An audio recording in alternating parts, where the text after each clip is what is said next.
এখানে হচ্ছে যে একটা সেল সিগন্যালিং এর একটা সিম্পল একটা পাথওয়ে দেখানো হয়েছে। তো সেল সিগন্যালিং এর সিম্পল পাথওয়েতে মূলত উম, কি জিনিসগুলো থাকে সেটা হচ্ছে যে প্রথমে থাকবে হচ্ছে যে একটা লিগ্যান্ড মলিকিউল। সেই লিগ্যান্ড মলিকিউল হচ্ছে একটা রিসেপ্টর প্রোটিনের সাথে বাইন্ড করবে। এখন এখানে এক্সট্রা সেলুলার সিগন্যাল মলিকিউল যেটা সেটা হচ্ছে লিগ্যান্ড হিসেবে কাজ করবে। এখন একটা সিগন্যালিং সেল হচ্ছে যে সিগন্যালটা প্রডিউস করবে সেটাকে আমরা লিগ্যান্ড হিসেবে ধরতে পারি। তারপর সেটা তার টার্গেট সেলের যে রিসেপ্টর থাকবে সেই রিসেপ্টরের সাথে এসে বাইন্ড করবে। তো বাইন্ড করার পরে কি হবে, সেই রিসেপ্টরটা হচ্ছে অ্যাক্টিভেটেড হবে।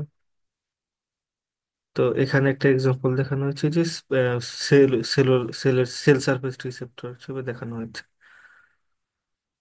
তো তখন কি হবে যে এই রিসেপ্টরটার মধ্যে একটা কনফরমেশনাল চেঞ্জ আসবে, অথবা ধরো রিসেপ্টরটা অ্যাক্টিভেট হলো। তারপরে সে সেখানে সেলের ভিতরে কিছু ইন্ট্রাসেলুলার সিগন্যালিং প্রোটিন থাকবে। তো সে সেগুলাকে কি করবে, অ্যাক্টিভেট করবে।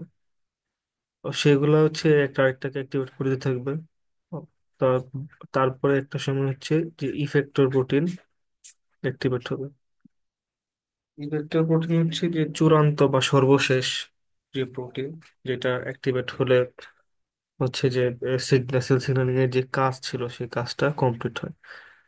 যেমন যদি সাইটোস্কেলেটাল প্রোটিন হয় তাহলে হচ্ছে সেলের শেপ পরিবর্তন করবে অথবা মুভমেন্ট হবে। আর যদি ট্রান্সক্রিপশন রেগুলেটরি প্রোটিন হয় তাহলে হচ্ছে জিনের এক্সপ্রেশন পরিবর্তন করবে। অথবা এটা যদি মেটাবলিক এনজাইম হয় তাহলে হচ্ছে মেটাবলিজমের কাজ করবে।